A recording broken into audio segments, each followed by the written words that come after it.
ಮಳವಳ್ಳಿಯಲ್ಲಿ ಬೆಳದಿಂಗಳ ಶರಣರ ಚಿಂತನ ಮಂಥನ ಸಮಿತಿ ವತಿಯಿಂದ 139ನೇ ಶರಣರ ಚಿಂತನ ಮಂಥನ ಕಾರ್ಯಕ್ರಮದಲ್ಲಿ ವಚನ ಕುಮಾರಸ್ವಾಮಿಯವರಿಂದ ಸ್ವರ್ಗ ಮತ್ತು ನರಕ ವಿಷಯ ಕುರಿತು ಉಪನ್ಯಾಸ. ಮಳವಳ್ಳಿಯಲ್ಲಿ ಬೆಳದಿಂಗಳ ಶರಣರ ಚಿಂತನ ಮಂಥನ ಸಮಿತಿ ವತಿಯಿಂದ ಪಟ್ಟಣದ NES ಬಡಾವಣೆಯಲ್ಲಿರುವ ಪುಟ್ಟಸುಬ್ಬಪ್ಪನವರ ಮನೆಯಂಗಳದಲ್ಲಿ 139ನೇ ಶರಣರ ಚಿಂತನ ಮಂಥನ ಕಾರ್ಯಕ್ರಮದಲ್ಲಿ ವಚನ ಪ್ರವಚನಕಾರ ವಚನ ಕುಮಾರಸ್ವಾಮಿಯವರು ಬದುಕು ಬದಲಿಸುವ ಬಸವ ಚಿಂತನೆಯ ಬೆಳಕು ವಿಷಯ ಅಡಿಯಲ್ಲಿ ಸ್ವರ್ಗ ಮತ್ತು ನರಕ ಎಂಬ ಉಪವಿಷಯ ಕುರಿತು ಚಿಂತನಶೀಲ ಉಪನ್ಯಾಸ ನೀಡಿದರು.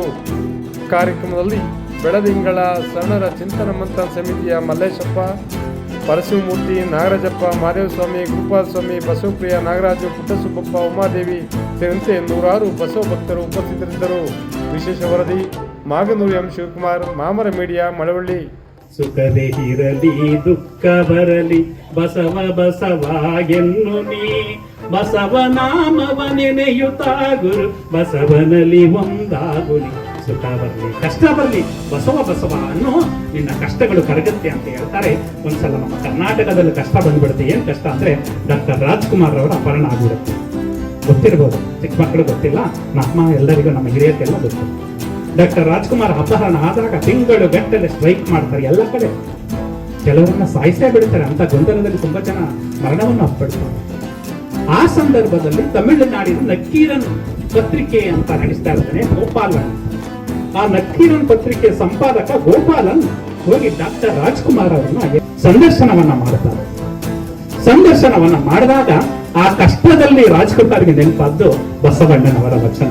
ಅಂದ್ರೆ ಕಷ್ಟದಲ್ಲಿ ಹೇಗೆ ಬದುಕನ್ನ ಬದಲಿಸುತ್ತೆ ಅಂತ ಆ ವೀರಪ್ಪನ್ನು ಕೂಡ ಹಿಂಗ್ ಮಾಡ್ತಾ ಇದ್ದಾನೆ ಆಸೆಯಿಂದ.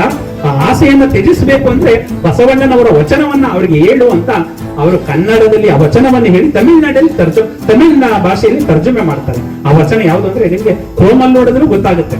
Nakkheeran Gopal and doctor Rajkumar interview ಅಂತ ಹೊಡೆದ್ರೆ ಅದ್ರಲ್ಲಿ ಬರುತ್ತೆ. ಅದರಲ್ಲಿ ಅವ್ರು ಹೇಳ್ತಾರೆ, ಬಸವಣ್ಣವರ ಒಂದು ವಚನವನ್ನ ಅವರು ಉದ್ಗಾರ ಮಾಡ್ತಾರೆ. ನೂರ ನೋದಿ ನೂರ ಕೇಳಿದಡೇನು, ಆಸೆ ಹರಿಯದು ರೋಷ ಬಿಡದು, ಮಜ್ಜನ ಕೆರೆದು ಫಲವೇನು, ಮಾತಿನಂತೆ ಮನವಿಲ್ಲದ ಜಾತಿ ಡೊಂಬರ ನೋಡಿ ನಗುವ ನಮ್ಮ ಕೂಡಲ ಸಂಗಮ ದೇವ ಅನ್ನೋ ಒಂದು ವಚನವನ್ನ ಡಾಕ್ಟರ್ ರಾಜ್ಕುಮಾರ್ ಅವರು ಉದ್ಗಾರ ಮಾಡಿ ಹೇಳ್ತಾರೆ.